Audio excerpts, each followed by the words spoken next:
સમાચાર અમદાવાદથી મળી રહ્યા છે। અમદાવાદમાં ડ્રેસ કોડનું પાલન ન થતા હાઈકોર્ટ નારાજ જોવા મળ્યું છે। સમાચાર અમદાવાદથી મળ્યા છે, જ્યાં ડ્રેસ કોડનું પાલન ન થતા હાઈકોર્ટ હવે નારાજ થયું છે। ઓનલાઈન સુનાવણીમાં ડ્રેસ કોડનું પાલન ન થયું હોવાથી હાઈકોર્ટે હવે નારાજગી છે તે વ્યક્ત કરી છે।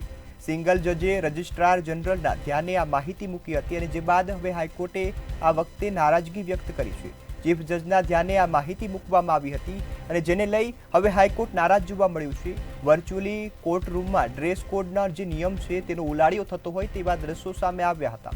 જે ડ્રેસ કોડનું પાલન ન થતા હાઈકોર્ટ હવે એડવોકેટો દ્વારા જે ડ્રેસ કોડનો નિયમ છે તેનો ઉલાળ્યો કરાયો છે અને જે બાદ હવે હાઈકોર્ટ નારાજ જોવા મળ્યું છે। બ્રેક ગાઉન ન પહેરવાના વલણ પ્રત્યે હવે નારાજગી જોવા મળી છે। જે વકીલો છે તે આ કાયદાનું ઉલ્લંઘન કરતા હતા। કોર્ટનું પાલન નહીં કરતા વકીલોને હવે ચેતવણી આપવામાં આવી છે અને દલીલ કે રજૂઆતોનો હક પરત ખેંચવાની જે ચેતવણી છે તે પણ હાઈકોર્ટ દ્વારા આપી દેવામાં આવી છે।